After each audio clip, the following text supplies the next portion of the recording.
Inácio Paim Filho, psicanalista, negro, membro do Centro de Estudos Psicanalíticos de Porto Alegre e da Sociedade Brasileira de Psicanálise de Porto Alegre.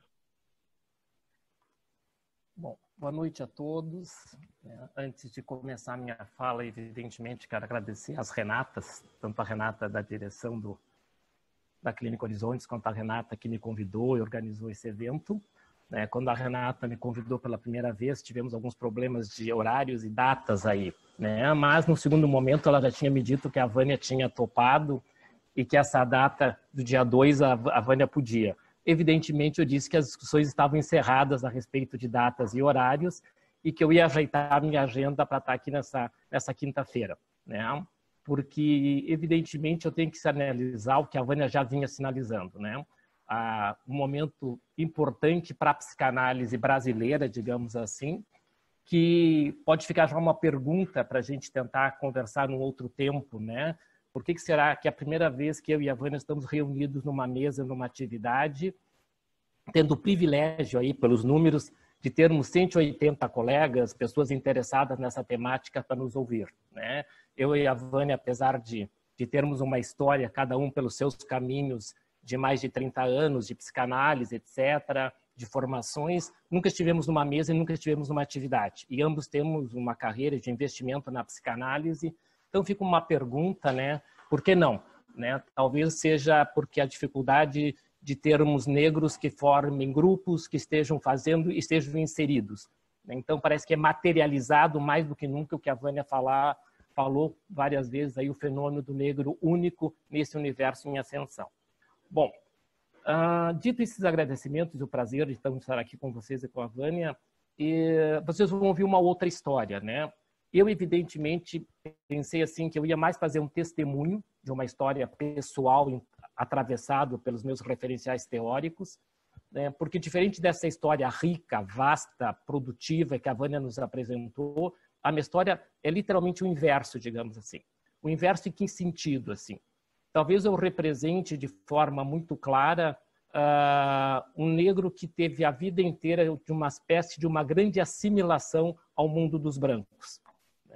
Eu posso dizer assim que eu vou me descobrir como negro há 3 anos atrás, 2 anos e meio atrás, quando eu me envolvo em algumas coisas que culminam com Cabo Verde. Mas antes de culminar em Cabo Verde, a Vânia tem um papel nisso. A Vânia tem um papel porque eu conheço a Vânia exatamente no dia do jantar da posse de uma diretoria da FEBRAPS, da Federação Brasileira de Psicanálise. Nós temos o jantar de posse. Nesse jantar, a Vânia também está como representante delegada da sua sociedade. E é nesse encontro que nós nos apresentamos, nos conhecemos. E a Vânia, a partir daí, ela me causou um problema. Eu estava relativamente acomodado nesse universo que eu traduzi para vocês nas palavras iniciais. E quando eu conheço a Vânia, ela começa a conversar algumas coisas comigo. E eu disse, o que essa mulher está me complicando a vida? Eu estou tão bem acomodado onde eu estou, no meu lugar. E o meu lugar, eu vim descobrir a posteriori, é um lugar de quem não tinha cor. Não se trata do meu universo eu ser visto como branco. Não, eu não tinha cor e isso cumpre um papel que talvez a gente possa conversar depois. Então, nesse jantar, nesse momento, que eu mais bebi vinho do que jantei, e talvez eu mais tenha bebido vinho do que jantei, porque o vinho me acalmou, a Vânia produziu algo importante que ela citou no texto dela. Assim. Ela começou a produzir estranhamentos em mim. Aquela noite foi uma noite estranha e aquela noite ficou. Eu diria que aquela noite ela vai culminar num outro evento. Ela vai culminar num encontro de diretores científicos onde a gente escolhe o tema do congresso. E o tema do congresso, do qual eu tive uma participação importante, eu era diretor científico, com os colegas também das sociedades, nós elegemos o tema do estranho. O estranho, o texto 19 do Freud, a Vânia citou várias vezes ele ali, ele é um grande texto, ele tem matéria-prima para a gente poder pensar os vários quesitos sobre a questão do racismo, e o racismo pelo viés daquilo que o Freud propõe como texto, uma estética da qualidade do sentir, um texto que tem a ver com o que é da ordem do não belo, tem a ver com o que é da ordem do repulsivo, do doloroso, e que ninguém quer saber disso. Evidentemente, o racismo entra aí, cabe aí formalmente de uma forma fantástica.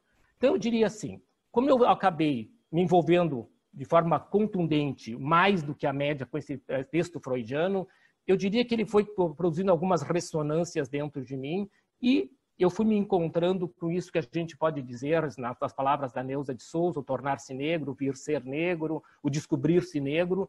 Então, eu vou me descobrindo nesse processo a partir desse encontro com a Vânia, dessas primeiras cutucadas, que vai acabar Cabo Verde. Cabo Verde, sim, é muito intenso para mim, tem vivências muito significativas, que eu não quero ir mais além disso, porque o tempo é curto e eu não quero tomar mais do que 20 minutos para a gente poder discutir.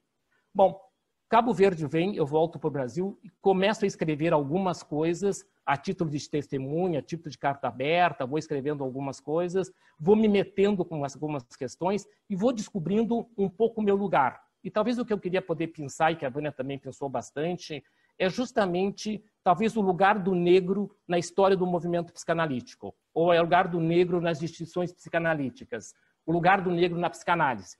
Ou seja, talvez uma das conversas que a gente vai ter que ter e vai seguir tendo, eu espero, é justamente o racismo no mundo psicanalítico, né? O convite é assim, vamos trazer para casa isso. A Vânia trouxe vários exemplos gritantes e importantes do racismo na cultura que a gente está inserido, a dramaticidade, a violência absurda, mas tem um outro racismo, por se a gente resolver esse outro, ou poder minimizar e transformar esse outro racismo dentro da psicanálise, seja nas suas teorias, seja na sua prática ou nas suas instituições, nós vamos cumprir esse papel transformador. Aí a psicanálise pode ir para a rua, e indo para a rua ela vai poder contribuir com a sociologia, com a antropologia, com as leis, com os políticos, para a mudança desse racismo estrutural que nós conhecemos. Digamos, a psicanálise tem muito a contribuir para desestruturar o racismo estruturado. Que caminhos nós temos? A parte pelo pressuposto de que o racismo está instituído. Então, se eu fizesse rapidamente uma contextualização da minha vivência histórica nas instituições psicanalíticas, e eu dizia assim, uma acromia, uma ausência de cor, né? Eu sou o único negro em várias instituições, em vários lugares, né? E eu diria assim que eu nunca tive problemas maiores nas instituições, porque o mecanismo que se estabeleceu é que o Inácio não era negro. E se o Inácio não era negro, nós não tínhamos problemas com o Inácio, né? O Inácio é um sujeito estudioso, um freudiano metido com algum conhecimento sobre Freud, transita em algumas coisas, produziu alguns livros, escreveu coisas. Então, eu diria assim, que a cultura psicanalítica me recebeu extremamente bem, mas desde esse lugar de uma ausência de cor, né? Essa cor, tanto quando eu digo para a Renata, vamos colocar psicanalista e negro, nós poderíamos dizer, puta, para que o Inácio precisa botar que todo mundo está vendo que ele é negro? É óbvio que todo mundo está vendo que ele é negro, basta olhar para a sua pele. Não só para a sua pele, ou aquilo também que a Vânia coloca, né? Nós temos um corpo próprio, né? O que a gente chama características negras, pele negra, cabelo, forma, jeitos, etc., né? É olhar para o Inácio e reconhecer isso. Não, nós sabemos que não é assim. Nós sabemos que não é assim porque essa questão histórica que eu estou usando como referência é um funcionar. Nós podemos usar a velha questão freudiana tão importante da desmentida, da renegação, de algo que não precisa ser visto. Se não for visto, a gente consegue conviver. E por aí também eu me dou conta, também a posteriori, nesse outro tempo, como é que eu fui tendo alguns interesses teóricos na obra freudiana, né? E eu diria assim, que alguns interesses teóricos na obra freudiana, que são minhas partes prediletas da obra freudiana, eu diria que elas têm uma íntima relação com essa questão racista, com a questão de ser negro e etc. Eu diria assim, que todo o meu estudo, e uma das coisas que eu tenho estudado praticamente nos últimos 20 anos, é a questão da pulsão de morte, né? Da pulsão de morte, do masoquismo, os desdobramentos disso, né? Nós podemos perguntar o que na teoria psicanalítica, ou na forma como a maioria dos psicanalistas lida com a teoria pulsional freudiana, que lugar ocupa a pulsão de morte? Eu diria, numa analogia tosca, merecendo ser mais pensada, que a pulsão de morte ela ocupa, sim, o lugar do negro e a libido, o lugar do branco. Então, nesses dois contextos, a pulsão de morte quanto representante do negro e a libido quanto representante do branco, já que a libido é ela que cabe à função, né, que o europeu, quando chega na África e vai passar a escravizar o negro, qual é a grande missão dele? É domesticar, é civilizar, é transformar o negro em humano. Então, dentro desses referenciais, pareceria que a libido cumpriria essa função da branquitude, da questão do grande fetiche do que ser branco, do que representaria no imaginário do sujeito europeu, do brasileiro, dessa mistura que somos, etc. Então, pareceria que a pulsão de morte ela vai ficando nesse lugar, ela vai sendo, o negro vai ser o catalisador disso. Afinal, o negro é o violento, o negro é que estupra, o negro é que mata. Então, toda essa questão do que também a a Neuza de Souza fala no seu livro Mito Negro, de que lugar ele é colocado. Digamos, ele tem grande relevância nós pensarmos, então fica capitalizado uma grande força que tem a ver com a questão da pulsão de morte e, evidentemente, a libido cabendo ao branco, então, fazer esse processo de purificação, de civilizar esse ser tão primitivo que é o negro. Então, de alguma forma, a teoria aquilo que a gente diz, quem sabe a gente não escolhe as teorias é que nos escolhem. Então, o que a pulsão de morte vai nos interessar? O que a temática do masoquismo vai nos interessar? Né? Eu que trabalho essa questão do masoquismo, o que esse masoquismo primário, que eu chamaria masoquismo narcotizante, ou ainda o masoquismo tanático do Beno, se vocês quiserem, o que essa estrutura masoquista tem a ver com perpetuar essa questão racista? Se nós estamos falando de uma questão de subjugar esse tema que a gente diz, escravidão, uma interminável exigência de submissão e servidão do povo negro, como é que ela se instrumentalizaria metapsicologicamente? Uma das possibilidades da gente sustentar isso, que isso é fomentado à medida que esse masoquismo primário, narcotizante, paralisante, ele é estabelecido. Quando ele é estabelecido, ou seja, todo o caminho que seja possível levar para a questão representacional e do representação chegar à palavra e poder ser pensado, está inibido na base. Digamos assim, que a grande missão do projeto racista é inibir a capacidade de pensar. Todo projeto racista que conseguir inibir a capacidade de pensar, ele tem uma grande chance de ser bem-sucedido. Não só a capacidade de pensar, mas a capacidade de ter prazer com o pensamento. Então, toda essa confluência que é posta sobre o povo negro é uma confluência na qual o pensamento fica exilado, fica sitiado, fica uma espécie de apartheid psíquico que não se tem acesso. Bom, talvez essa seja uma das coisas pelo quais a psicanálise nunca abriu as portas para que o povo negro fizesse parte dela, efetivamente. Não no rol da exceção, mas sim no rol de uma pertinência efetiva. Não fez. Nós temos que a psicanálise ela foi omissa, conivente, né, com movimentos racistas historicamente. Que o mesmo cuidado que os psicanalistas tiveram com a questão antissemita, evidentemente não se teve com a questão racista.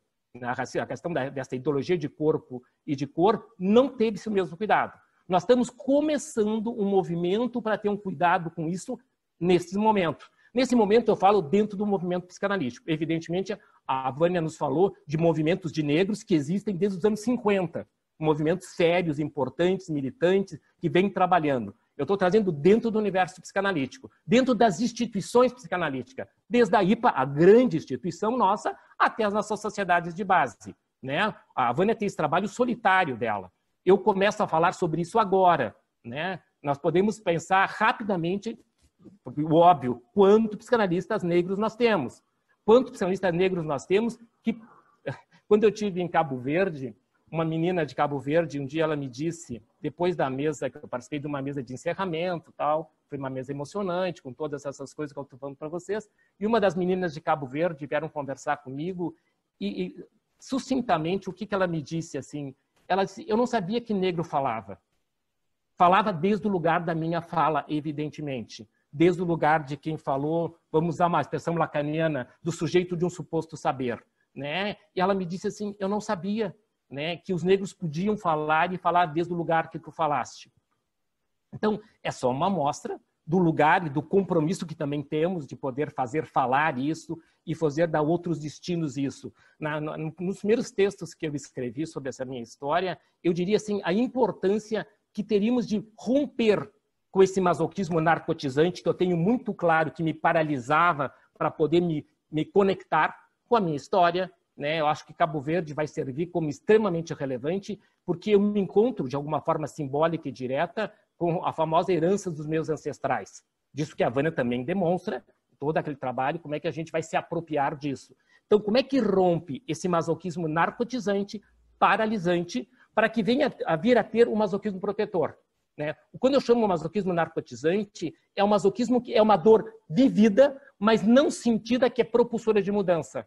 O masoquismo narcotizante é a eterna repetição do mesmo, em que o povo negro tem que poder se rebelar para sair desse lugar. Porque o masoquismo protetor é aquela menina quando ela diz, bom, por que não tem princesa negra? Ela sente uma dor, ela encontra uma mãe que possa escutar isso, mesmo que essa mãe não saiba exatamente o que possa fazer sobre isso. E a partir desse momento que essa dor pode ser falada, pode ser sentida, começa a se abrir uma possibilidade de transformação. O que a Vânia também nos diz de forma exemplar nos exemplos dela. Enquanto os psicanalistas ficarem escutando o problema do racismo como uma questão individual, né, o que a Grada Quilomba também diz, individual ou patológica do sujeito, como se fosse uma questão de autoestima restrita, patológica, por uma má resolução das minhas situações edípicas, com as minhas figuras parentais, sendo reducionista, evidentemente, nós vamos estar fazendo uma linguagem e um desserviço. Nós estamos fazendo um ataque à percepção. Um ataque à percepção desse sujeito que não pode reconhecer, e se ele não pode reconhecer, ele não pode se rebelar. Isso é a famosa expressão do racismo à brasileira. Esse racismo à brasileira que tenta sustentar, hoje muito menos, evidentemente, essa falácia da democracia racial, né, do povo miscigenizado, que somos todos iguais. Então, isso que foi tentando sustentar, ataca a percepção, que esse sujeito, quando ele se depara com o fato, ele tem que engolir o fato, digamos assim, porque não lhe é pertinente. Ele tem que voltar a uma lógica repetitiva, né? Uma outra questão importante, assim, que eu acho que é justamente o grande temor, né? Porque é indiscutível, se tem racismo é porque tem temor. Temor do quê? Temor da força e do poder desse povo negro. Também a Vânia nos mostrou vários exemplos. Então, quanto maior o racismo, maior o temor. Mas o temor por quê? Porque o povo afro-brasileiro, em especial, é indiscutível que somos sobreviventes. Sobreviventes de uma árdua batalha.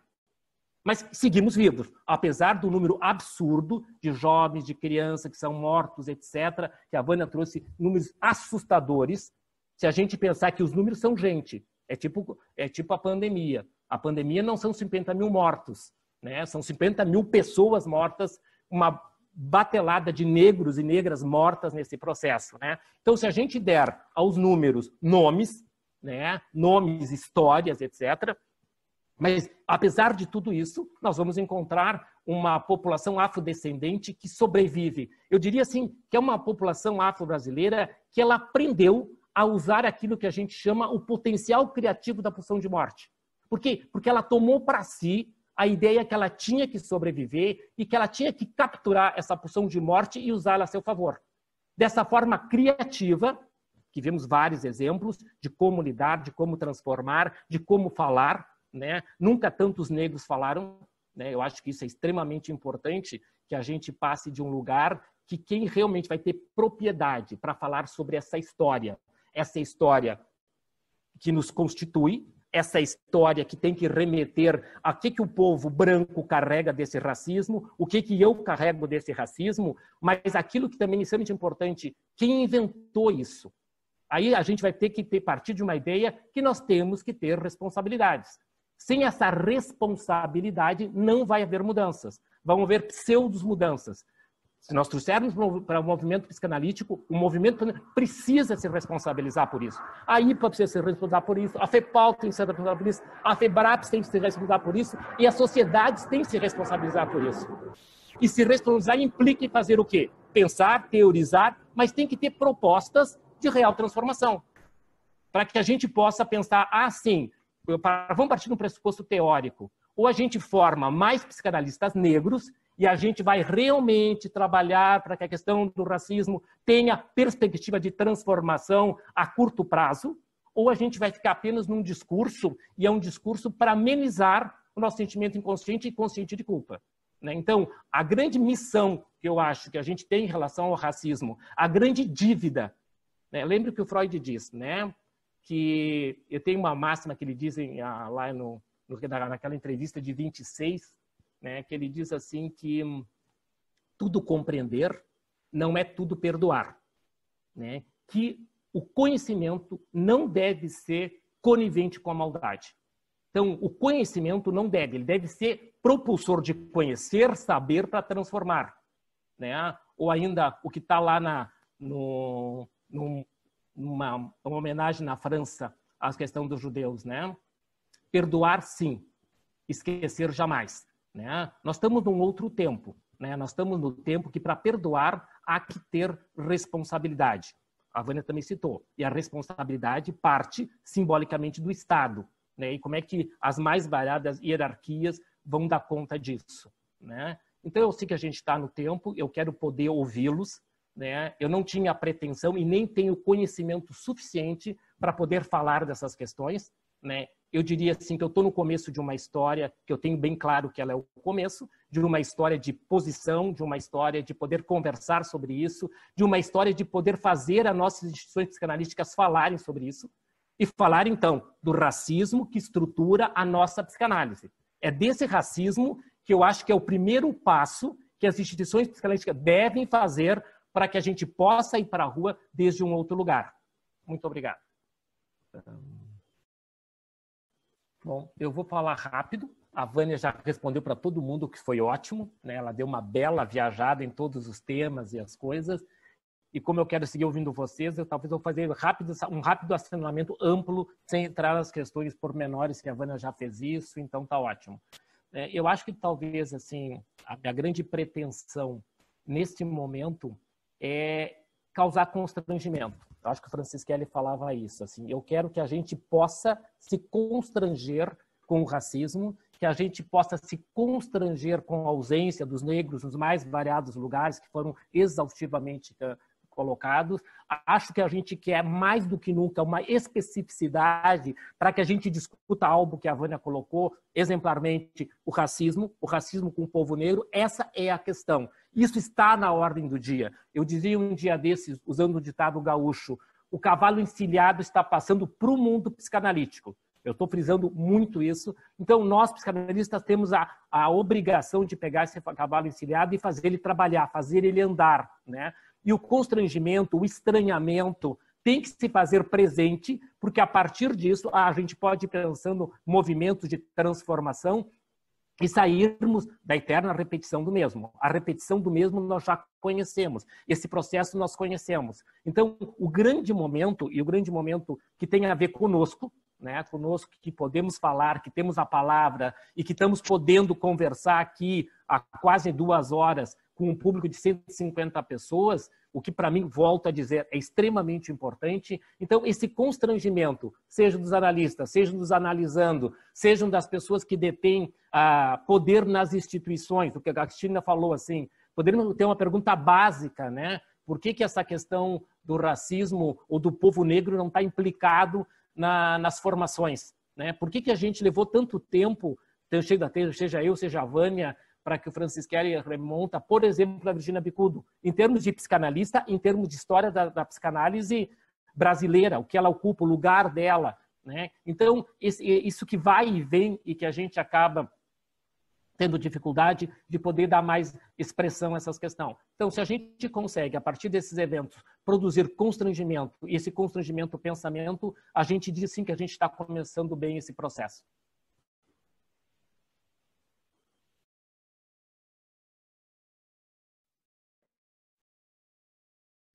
Inácio, gostaria de falar?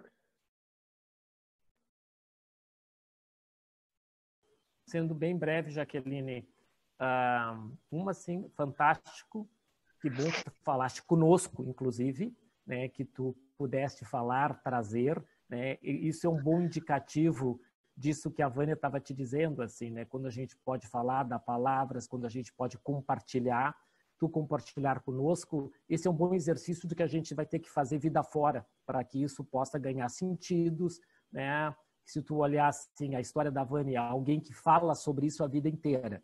Eu passei a falar sobre isso há alguns dias atrás, digamos assim, né? Evidentemente com as histórias, com as diferenças, né? E acho também que tem essa outra história que a tua geração também, tanto que tu faz parte de uma instituição, que vocês estão organizando esse evento, tu pudeste participar disso, isso também é um processo de dizer assim, bom, enquanto as nossas gerações, isso era impensável, a geração de vocês está criando esse espaço, que é um espaço propulsor de mudança, de transformação, que tenho certeza, né, que a partir desse evento, a maioria de nós vai sair com uma marca diferente, né? Isso que é importante de poder fazer com que para que a gente não desista de poder falar, já que a palavra é tão importante para nós, e o Freud vai dizer lá pelas tantas, é a magia das palavras. Ele diz: nada é tão importante como uma palavra para que alguém possa fazer a diferença na vida do outro. Então, tu falar e a gente seguir falando sobre isso e essas redes que a Vânia falar é extremamente importante para dar um outro sentido. Bom, pessoal, eu quero agradecer rapidamente, todo mundo está cansado, já é 20 para as 10, foi 2 horas brilhantes, adorei a companhia, a Vânia, vocês todos, e para mim o grande termômetro de uma atividade científica é quando eu saio cheio de coisas para produzir, para escrever, para pensar, e eu estou saindo assim, né? Provavelmente para dormir vai ser difícil, porque tem tanta coisa acontecendo, né? Então, agradecer muito. Nós vamos seguir. Jaqueline, assim, eu acho que são eventos como esse que dão uma dimensão do que já conquistamos. O Ney falou dessa história, das gerações que nos antecederam, e nós estamos nesse trânsito do que está por vir, né? Então, olha, nós estamos trabalhando, estamos discutindo, estamos pensando, e isso garante que as coisas já são diferentes e elas vão ficar diferentes, porque esse povo negro e esse povo branco, bem acompanhado, vai fazer a diferença sim. Muito obrigado a todos. 1000 beijos para todo mundo. Obrigada a você.